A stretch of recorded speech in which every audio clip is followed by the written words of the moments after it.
जी दोस्तों, exam race 2 में आपका स्वागत है। आज हम लाए हैं आरआरबी एनटीपीसी के लिए मध्यकालीन भारत सल्तनत काल, जो 1206 ईस्वी से 1526 ईस्वी के बीच का है। आज हम बात करेंगे दिल्ली सल्तनत पर। जी दोस्तों, यदि अभी तक आपने हमारे चैनल को सब्सक्राइब नहीं किया है तो सब्सक्राइब करिए, लाइक करिए, शेयर करिए, कमेंट करिए, बेल आइकन पर हिट करना ना भूलिएगा ताकि नए नोटिफिकेशन आप तक पहले पहुंच सके। जी दोस्तों, चलते हैं। पहला क्वेश्चन, आगरा नगर की स्थापना किसके द्वारा की गई थी? जी दोस्तों, आपको बताना है आगरा नगर की स्थापना किसके द्वारा की गई थी। पहला फिरोज तुगलक, दूसरा मोहम्मद बिन तुगलक, तीसरा अलाउद्दीन खालजी, चौथा सिकंदर लोदी। जी दोस्तों, आपको बताना है आगरा नगर की स्थापना किसके द्वारा की गई थी।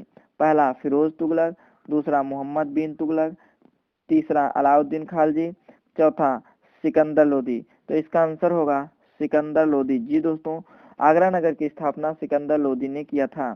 नेक्स्ट क्वेश्चन, लोदी वंश का अंतिम शासक कौन था? जी दोस्तों, आपको बताना है लोदी वंश का अंतिम शासक कौन था। पहला बहलोल लोदी, दूसरा इब्राहिम लोदी, तीसरा दौलत खां लोदी, चौथा सिकंदर लोदी। जी दोस्तों, आपको बताना है कि लोदी वंश का अंतिम शासक कौन था। पहला बहलोल लोदी, दूसरा इब्राहिम लोदी, तीसरा दौलत खां लोदी, चौथा सिकंदर लोदी।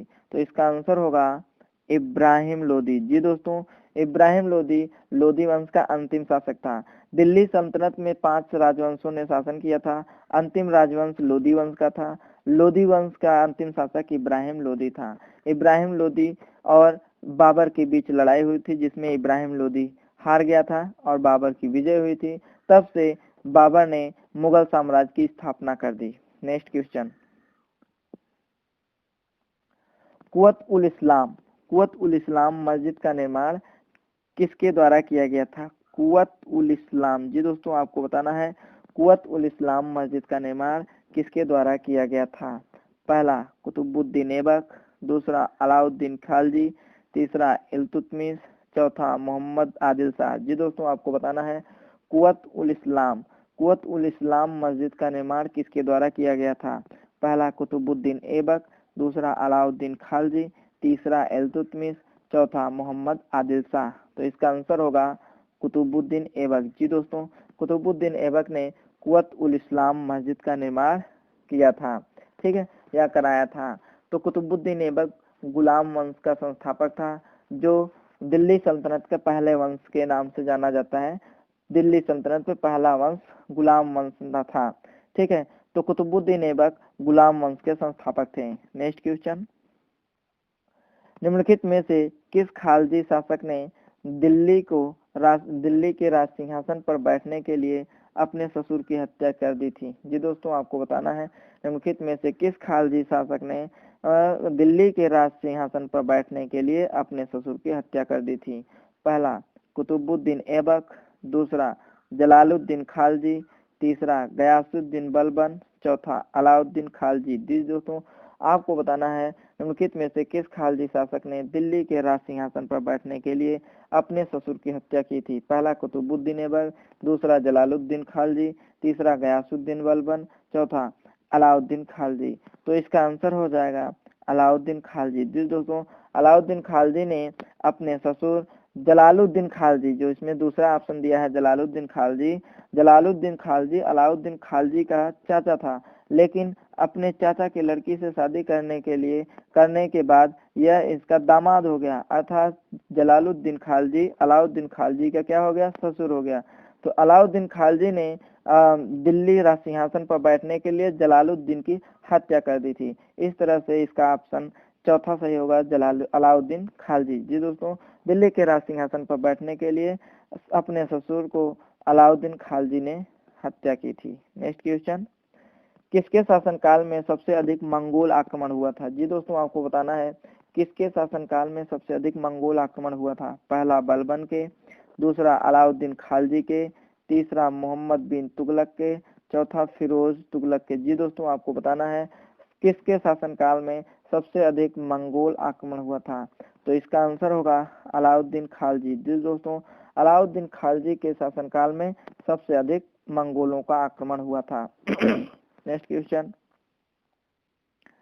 मोहम्मद गोरी विजित प्रदेशों को देखभाल के लिए निम्नलिखित में से किस विश्वसनीय जनरल को छोड़कर गया था? जी दोस्तों, आप मोहम्मद गोरी विजित प्रदेशों को देखभाल के लिए, मोहम्मद गोरी जो तुर्किस्तान से आया हुआ था, मोहम्मद गोरी ने भारत पे आक्रमण किया और यहाँ पे राज्यों को जीता। तो यहाँ के राज्यों को देखभाल करने के लिए उसने किस विश्वसनीय जनरल को छोड़ के गया था, आपको ये बताना है। पहला नसरुद्दीन, दूसरा इल्तुतमिश, तीसरा कुतुबुद्दीन ऐबक, चौथा मलिक फूर। जी दोस्तों, आपको बताना है मोहम्मद गोरी विजित प्रदेशों को देखभाल के लिए किसको छोड़ के, किस विश्वसनीय जनरल को छोड़कर गया था। पहला नसरुद्दीन, दूसरा इल्तुतमिश, तीसरा कुतुबुद्दीन ऐबक, चौथा मलिक काफूर। तो इसका आंसर होगा कुतुबुद्दीन ऐबक। जी दोस्तों, मोहम्मद गोरी कुतुबुद्दीन ऐबक के विश्वास पे इसे यहाँ का जनरल बना के यहाँ के राज्यों को देकर चला गया था और मोहम्मद गोरी की मृत्यु के बाद कुतुबुद्दीन ऐबक यहाँ का शासक बन गया। और कुतुबुद्दीन ऐबक मोहम्मद गोरी का गुलाम था, इसलिए कुतुबुद्दीन ऐबक गुलाम वंश के संस्थापक के रूप में माने जाते हैं। तो गुलाम वंश का संस्थापक भी कौन था? कुतुबुद्दीन ऐबक। अर्थात मोहम्मद गोरी अपने विजित प्रदेशों को देखभाल के लिए कुतुबुद्दीन ऐबक को यहाँ का जनरल छोड़ के गया था। नेक्स्ट क्वेश्चन, निम्नलिखित में से वह दिल्ली का सुल्तान कौन था जिसकी मृत्यु चौगान या पोलो खेलते समय हुई थी? ये दोस्तों आपको बताना है निम्नलिखित में से वह दिल्ली का सुल्तान कौन था जिसकी मृत्यु चौगान या पोलो खेलते हुए हुई थी? पहला कुतुबुद्दीन ऐबक, दूसरा अलाउद्दीन खालजी, तीसरा फिरोज शाह तुगलक, चौथा गयासुद्दीन तुगलक। तो इसका आंसर होगा कुतुबुद्दीन ऐबक। जी दोस्तों, कुतुबुद्दीन ऐबक की मृत्यु चौगान खेलते समय हुआ था। पोलो खेलते समय ये घोड़े से गिर गए थे जिससे इनकी मृत्यु हो गई थी। नेक्स्ट क्वेश्चन, दिल्ली के प्रथम सुल्तान कौन थे जिन्होंने दक्षिणी भारत पर पराजित करने का प्रयास किया? दक्षिण भारत को पराजित करने का प्रयास किया। जी दोस्तों, आपको बताना है दिल्ली के प्रथम सुल्तान कौन थे जिन्होंने दक्षिणी भारत को पराजित करने का प्रयास किया? पहला कुतुबुद्दीन ऐबक, दूसरा नासिरुद्दीन खुसरो शाह, तीसरा अलाउद्दीन खालजी, चौथा जलालुद्दीन फिरोज। जी दोस्तों, आपको बताना है दिल्ली के प्रथम सुल्तान कौन थे जिन्होंने दक्षिणी भारत को पराजित करने का प्रयास किया? पहला कुतुबुद्दीन ऐबक, दूसरा नसरुद्दीन खुसरो शाह, तीसरा अलाउद्दीन खालजी, चौथा जलालुद्दीन फिरोज। तो इसका आंसर होगा अलाउद्दीन खालजी। जी दोस्तों, अलाउद्दीन खालजी जब दिल्ली का सुल्तान बना, दिल्ली का शासक बना, तो वो दक्षिण भारत में भी आक्रमण करके उन्हें पराजित करने का प्रयास किया। नेक्स्ट क्वेश्चन, उत्तरी भारत की प्रथम मुस्लिम महिला शासक या दिल्ली पर राज करने वाली प्रथम महिला शासक कौन थी? जी दोस्तों, आपको बताना है उत्तरी भारत की प्रथम मुस्लिम महिला शासक या दिल्ली पर राज करने वाली प्रथम महिला शासक कौन थी? पहला रजिया सुल्तान, दूसरा मुमताज, तीसरा नूरजहां, चौथा इनमें से कोई नहीं। जी दोस्तों, आपको बताना है उत्तरी भारत की प्रथम मुस्लिम महिला शासक या दिल्ली पर राज करने वाली प्रथम महिला शासक कौन थी? पहला है रजिया सुल्तान, दूसरा मुमताज, तीसरा नूरजहां, चौथा इनमें से कोई नहीं। तो इसका आंसर होगा रजिया सुल्तान। जी दोस्तों, रजिया सुल्तान उत्तरी भारत की प्रथम मुस्लिम महिला शासक थी या दिल्ली पर राज करने वाली प्रथम महिला शासक रजिया सुल्तान थी। नेक्स्ट क्वेश्चन, दिल्ली सल्तनत की दरबारी भाषा कौन थी? जी दोस्तों, आपको बताना है दिल्ली सल्तनत की दरबारी भाषा कौन थी? पहला उर्दू, दूसरा फारसी, तीसरा हिंदी, चौथा अरबी। जी दोस्तों, आपको बताना है दिल्ली सल्तनत की दरबारी भाषा कौन थी? तो इसका आंसर होगा फारसी। जी दोस्तों, दिल्ली सल्तनत की दरबारी भाषा फारसी थी, वहां पे दरबार में फारसी बोला जाता था। नेक्स्ट क्वेश्चन, तराइन के द्वितीय युद्ध में किसने किसको पराजित किया? जी दोस्तों, आपको बताना है तराइन के द्वितीय युद्ध में किसने किसको पराजित किया? पहला पृथ्वीराज ने मोहम्मद गोरी को, दूसरा महमूद गजनवी ने पृथ्वीराज को, तीसरा पृथ्वीराज ने महमूद गजनवी को, चौथा मोहम्मद गोरी ने पृथ्वीराज को। जी दोस्तों, आपको बताना है तराइन के द्वितीय युद्ध में किसने किसको पराजित किया था? पहला पृथ्वीराज ने मोहम्मद गोरी को, दूसरा महमूद गजनवी ने पृथ्वीराज को, तीसरा पृथ्वीराज ने मोहम्मद गजनवी को, चौथा मोहम्मद गोरी ने पृथ्वीराज को। जी दोस्तों, तो इसका आंसर होगा मोहम्मद गोरी ने पृथ्वीराज को पराजित किया था। किसमें? तराइन के द्वितीय युद्ध में। नेक्स्ट क्वेश्चन, रजिया सुल्तान किसकी बेटी थी? जी दोस्तों, आपको बताना है जो दिल्ली सल्तनत पे या दिल्ली पे प्रथम महिला शासन करने वाली रजिया सुल्तान किसकी बेटी थी? पहला इल्तुतमिश, दूसरा कुतुबुद्दीन ऐबक की, तीसरा नासिरुद्दीन की, चौथा बलबन की। जी दोस्तों, आपको बताना है रजिया सुल्तान किसकी बेटी थी? इल्तुतमिश की, कुतुबुद्दीन ऐबक की, नासिरुद्दीन की, बलबन की। तो इसका आंसर होगा इल्तुतमिश की। जी दोस्तों, रजिया सुल्तान इल्तुतमिश की बेटी थी। नेक्स्ट क्वेश्चन, तराइन की पहली लड़ाई 1191 ईस्वी में निम्नलिखित में से किन के बीच हुई थी? तराइन की पहली लड़ाई 1191 ईस्वी में निम्नलिखित में से किन के बीच हुई थी? पहला अलाउद्दीन खालजी और पृथ्वीराज चौहान के बीच, दूसरा मोहम्मद गोरी और पृथ्वीराज चौहान के बीच, तीसरा महमूद गजनवी और पृथ्वीराज चौहान के बीच, चौथा मोहम्मद शाह और पृथ्वीराज चौहान के बीच। जी दोस्तों, आपको बताना है तराइन की पहली लड़ाई 1191 ईस्वी में निम्न में से किसके बीच हुई थी? तो पहला है अलाउद्दीन खालजी और पृथ्वीराज चौहान के बीच, दूसरा मोहम्मद गोरी और पृथ्वीराज चौहान के बीच, तीसरा है महमूद गजनवी और पृथ्वीराज चौहान के बीच, चौथा है मोहम्मद शाह और पृथ्वीराज चौहान के बीच। तो इसका आंसर होगा मोहम्मद गोरी और पृथ्वीराज चौहान के बीच। जी दोस्तों, तराइन की पहली लड़ाई मोहम्मद गोरी और पृथ्वीराज चौहान के बीच 1191 ईस्वी में हुई थी। नेक्स्ट क्वेश्चन, कुतुब मीनार के कार्य को किसने पूरा करवाया था? जी दोस्तों, आपको बताना है कुतुब मीनार के कार्य को किसने पूरा करवाया था? पहला रजिया, दूसरा कुतुबुद्दीन ऐबक, तीसरा इल्तुतमिश, चौथा बलबन। ये दोस्तों, आपको बताना है कुतुब मीनार के कार्य को किसने पूरा करवाया था? रजिया, कुतुबुद्दीन ऐबक, इल्तुतमिश, बलबन।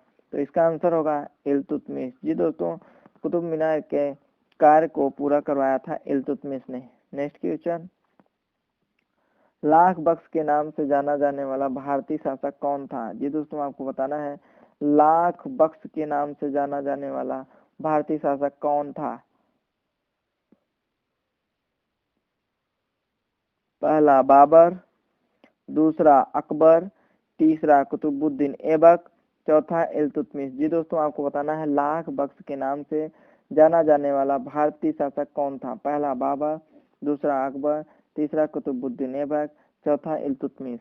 तो इसका आंसर होगा कुतुबुद्दीन ऐबक। जी दोस्तों, कुतुबुद्दीन ऐबक लाख बख्श के नाम से जाना जाता था। नेक्स्ट क्वेश्चन, भारत में गुलाम वंश का संस्थापक कौन था?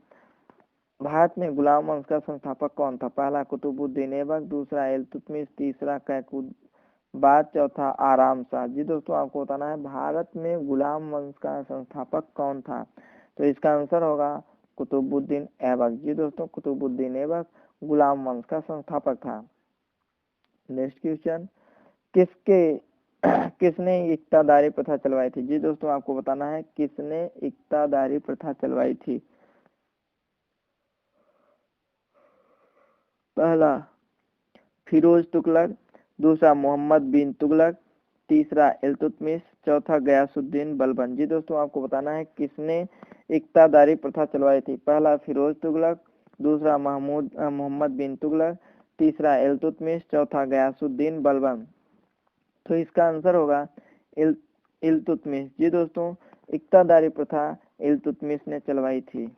नेक्स्ट क्वेश्चन, भारत में मुस्लिम राज का संस्थापक माना जाता है? जी दोस्तों, आपको बताना है भारत में मुस्लिम राज का संस्थापक माना जाता है। पहला मोहम्मद गोरी, दूसरा इल्तुतमिश, तीसरा अकबर, चौथा बाबर। जी दोस्तों, आपको बताना है भारत में मुस्लिम राज का संस्थापक माना जाता है मोहम्मद गोरी को, इल्तुतमिश को, अकबर को, बाबर को। तो इसका आंसर होगा मोहम्मद गोरी को। जी दोस्तों, भारत में मुस्लिम राज की स्थापना मोहम्मद गोरी ने की थी। नेक्स्ट, भारत पर प्रथम तुर्क आक्रमण करने वाला था? ये दोस्तों, आपको बताना है भारत पर प्रथम तुर्क आक्रमण करने वाला कौन था? पहला महमूद गजनवी, दूसरा मोहम्मद गोरी, तीसरा चंगेज खां, और चौथा तैमूरलंग। जी दोस्तों आपको बताना है भारत पर प्रथम तुर्क आक्रमण करने वाला कौन था। पहला मोहम्मद गजनवी, दूसरा मोहम्मद गोरी, तीसरा चंगेज खां, चौथा तैमूरलंग। तो इसका आंसर होगा मोहम्मद गोरी। जी दोस्तों मोहम्मद गोरी पहला तुर्क शासक था जिसने भारत पर आक्रमण किया था। मोहम्मद गजनवी ये अरब का था, तो ये अफगानी था। ठीक है, तो पहला तुर्क शासक मोहम्मद गोरी था जिसने भारत पर आक्रमण किया था। नेक्स्ट क्वेश्चन, यात्री इब्न बतूता कहाँ से आया था। जी दोस्तों आपको बताना है यात्री इब्न बतूता कहाँ से आया था। पहला मोरक्को, दूसरा फारस, तीसरा तुर्की, चौथा मध्य एशिया। जी दोस्तों आपको बताना है यात्री इब्न बतूता कहाँ से आया था। पहला मोरक्को, दूसरा फारस, तीसरा तुर्की, चौथा मध्य एशिया। तो इसका आंसर होगा मोरक्को। जी दोस्तों इब्न बतूता मोरक्को से आया हुआ था। नेक्स्ट क्वेश्चन, लोदी वंश का संस्थापक कौन था। जी दोस्तों आपको बताना है लोदी वंश का संस्थापक कौन था। पहला इब्राहिम लोदी, दूसरा सिकंदर लोदी, तीसरा बहलोल लोदी, चौथा इनमें से कोई नहीं। जी दोस्तों आपको बताना है लोदी वंश का संस्थापक कौन था। इब्राहिम लोदी, सिकंदर लोदी, बहलोल लोदी, इनमें से कोई नहीं। तो इसका आंसर होगा बहलोल लोदी। जी दोस्तों लोदी वंश का संस्थापक बहलोल लोदी था। नेक्स्ट क्वेश्चन, किसने अपने आप को खलीफा घोषित किया था। जी दोस्तों आपको बताना है किसने अपने आप को खलीफा घोषित किया था। पहला इल्तुतमिश, दूसरा अलाउद्दीन खालजी, तीसरा महमूद गजनवी, चौथा मुबारक शाह खालजी। जी दोस्तों आपको बताना है किसने अपने आप को खलीफा घोषित किया था। इल्तुतमिश, अलाउद्दीन खालजी, तीसरा है महमूद गजनवी, चौथा है मुबारक शाह खालजी।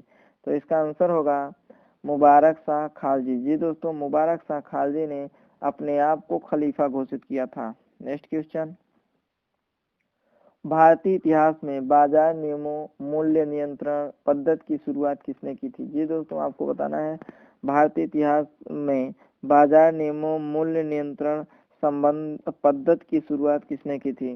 पहला शेर शाह सूरी, दूसरा मोहम्मद बिन तुगलक, तीसरा फिरोज तुगलक, चौथा अलाउद्दीन खालजी। जी दोस्तों आपको बताना है भारतीय इतिहास में बाजार नियमों एवं मूल्य नियंत्रण पद्धति की शुरुआत किसने किया था। तो इसका आंसर होगा अलाउद्दीन खालजी ने। जी दोस्तों अलाउद्दीन खिलजी ने बाजार और नियमों और मूल्य नियंत्रण पद्धति की शुरुआत सबसे पहले की थी। नेक्स्ट क्वेश्चन, दक्षिण अफ्रीकी यात्री इब्न बतूता किसके शासनकाल में आया था। जी दोस्तों आपको बताना है दक्षिण अफ्रीकी यात्री इब्न बतूता किसके शासनकाल में आया था। पहला हुमायूं, दूसरा अकबर, तीसरा मोहम्मद बिन तुगलक, चौथा अलाउद्दीन खालजी।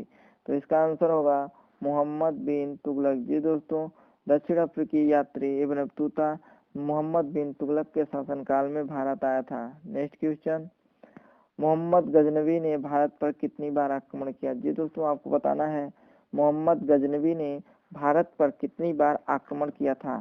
पहला 12 बार, दूसरा 15 बार, तीसरा 17 बार, चौथा 18 बार। जी दोस्तों आपको बताना है मोहम्मद गजनवी ने भारत पर कितनी बार आक्रमण किया था। पहला 12 बार, दूसरा 15 बार, तीसरा 17 बार, चौथा 18 बार। तो इसका आंसर होगा 17 बार। जी दोस्तों महमूद गजनवी ने भारत पे 17 बार आक्रमण किया था। कितनी बार? 17 बार आक्रमण किया था। नेक्स्ट क्वेश्चन है निम्नलिखित में से कौन सा शासक दास या गुलाम राजवंश से संबंधित है। जी दोस्तों आपको बताना है निम्नलिखित में से कौन सा शासक दास या गुलाम वंश से संबंधित है। पहला इल्तुतमिश, दूसरा हुमायूं, तीसरा अकबर, चौथा शाहजहां। जी दोस्तों आपको बताना है कि इसमें कौन सा शासक था जिसने गुलाम वंश की स्थापना की थी। तो इसका गुलाम वंश से संबंधित है, तो इसका आंसर होगा इल्तुतमिश। जी दोस्तों इल्तुतमिश ऐसा शासक है जो गुलाम वंश से संबंधित है। नेक्स्ट क्वेश्चन, अल-बिरूनी किसके शासनकाल में इतिहासकार था। जी दोस्तों आपको बताना है अल-बिरूनी किसके शासनकाल में इतिहासकार था। पहला महमूद गजनवी के शासनकाल में, दूसरा बलबन, तीसरा अकबर, चौथा मोहम्मद बिन तुगलक। जी दोस्तों आपको बताना है अल-बिरूनी किसके शासनकाल में इतिहासकार था? पहला महमूद गजनवी, दूसरा बलबन, तीसरा अकबर, चौथा मोहम्मद बिन तुगलक। तो इसका आंसर होगा मोहम्मद गजनवी। जी दोस्तों अल-बिरूनी मोहम्मद गजनवी के शासनकाल का इतिहासकार था। नेक्स्ट क्वेश्चन, दिल्ली के किस सुल्तान ने ब्राह्मणों पर भी जजिया कर लगाया था? जी दोस्तों आपको बताना है दिल्ली के किस सुल्तान ने ब्राह्मणों पर भी जजिया कर लगाया था या जजिया लगाया था? तो पहला है बलबन, दूसरा फिरोज तुगलक, तीसरा अलाउद्दीन खालजी, चौथा मोहम्मद बिन तुगलक। जी दोस्तों आपको बताना है दिल्ली के किस सुल्तान ने ब्राह्मणों पर भी जजिया लगाया था? पहला बलबन ने, दूसरा फिरोज तुगलक ने, चौथा अलाउद्दीन खालजी ने, चौथा मोहम्मद बिन तुगलक ने। तो इसका आंसर होगा फिरोज तुगलक ने। जी दोस्तों दिल्ली के फिरोज तुगलक ने ब्राह्मणों पर भी जजिया लगाया था। नेक्स्ट क्वेश्चन, कुतुबुद्दीन ऐबक की राजधानी थी? जी दोस्तों आपको बताना है कुतुबुद्दीन ऐबक की राजधानी थी। पहला लाहौर, दूसरा दिल्ली, तीसरा अजमेर, चौथा लखनौती। जी दोस्तों आपको बताना है कुतुबुद्दीन ऐबक की राजधानी थी लाहौर, दिल्ली, अजमेर, लखनौती। तो इसका आंसर होगा लाहौर। जी दोस्तों कुतुबुद्दीन ऐबक की राजधानी लाहौर थी। नेक्स्ट क्वेश्चन, प्रसिद्ध कवि अमीर खुसरो दरबार में रहे? प्रसिद्ध कवि अमीर खुसरो दरबार में रहे, किसके दरबार में रहे? अलाउद्दीन खालजी के, दूसरा इल्तुतमिश के, तीसरा मोहम्मद बिन तुगलक के, चौथा कुतुबुद्दीन ऐबक के। जी दोस्तों आपको बताना है प्रसिद्ध कवि अमीर खुसरो दरबार में रहे हैं, किसके दरबार में रहे हैं? अलाउद्दीन खिलजी के दरबार में, इल्तुतमिश के दरबार में, मोहम्मद बिन तुगलक के दरबार में या कुतुबुद्दीन ऐबक के दरबार में? तो इसका आंसर होगा अलाउद्दीन खालजी के दरबार में। जी दोस्तों प्रसिद्ध कवि अमीर खुसरो अलाउद्दीन खालजी के दरबार में रहे। नेक्स्ट क्वेश्चन, अल-बिरूनी द्वारा रचित पुस्तक किताब उल हिंद या तारीख उल हिंद में किन विषयों की समीक्षा की गई है? जी दोस्तों आपको बताना है अल-बिरूनी द्वारा रचित पुस्तक किताब उल हिंद या तारीख उल हिंद में किन विषयों की समीक्षा की गई है? पहला भारतीय गणित, दूसरा भारतीय इतिहास या भूगोल, तीसरा खगोल विज्ञान दर्शन, चौथा इनमें से कोई नहीं, इनमें से सभी। ये दोस्तों आपको बताना है अल-बिरूनी द्वारा रचित पुस्तक किताब उल हिंद या तारीख उल हिंद में किन विषयों की समीक्षा की गई है? पहला भारतीय गणित, दूसरा भारतीय इतिहास या भारतीय भूगोल, तीसरा खगोल विज्ञान व दर्शन, चौथा इनमें से सभी। तो इसका आंसर होगा इनमें से सभी। जी दोस्तों अल-बिरूनी द्वारा रचित किताब उल हिंद और तारीख उल हिंद में सभी विषयों की समीक्षा की गई थी, जो इसमें दिया गया है सभी विषयों की समीक्षा की गई थी। नेक्स्ट क्वेश्चन, राज्य संबंधों में उलेमा के दखल का विरोध किस सुल्तान ने किया था? जी दोस्तों आपको बताना है राज्य संबंधों में उलेमा के दखल का विरोध किस सुल्तान ने किया था? पहला बलबन ने, दूसरा अलाउद्दीन खालजी ने, तीसरा फिरोज शाह तुगलक ने, चौथा इनमें से कोई नहीं। जी दोस्तों आपको बताना है राज्य संबंधों में उलेमा के दखल का विरोध किस सुल्तान ने किया था? पहला बलबन, दूसरा अलाउद्दीन खालजी ने, तीसरा फिरोज शाह तुगलक ने, चौथा इनमें से कोई नहीं। तो इसका आंसर होगा अलाउद्दीन खालजी ने। जी दोस्तों राज्य संबंधों में उलेमा के दखल का विरोध अलाउद्दीन खालजी ने किया था। जी दोस्तों ये वीडियो आपको कैसा लगा कमेंट बॉक्स में कमेंट करना ना भूलिएगा। यदि ये वीडियो आपको अच्छा लगा हो तो लाइक जरूर करिएगा। यदि अभी तक आपने हमारे चैनल को सब्सक्राइब नहीं किया तो सब्सक्राइब करिए, लाइक करिए, शेयर करिए, कमेंट करिए, बेल आइकन पे हिट करना ना भूलिएगा ताकि नए नोटिफिकेशन आप तक पहले पहुँच सके। जी दोस्तों यह वीडियो आपको अच्छा लगा हो तो अपने दोस्तों को भी शेयर करिए ताकि वो भी इसका लाभ उठा सकें। जी दोस्तों फिर मिलेंगे नेक्स्ट वीडियो नेक्स्ट टॉपिक के साथ।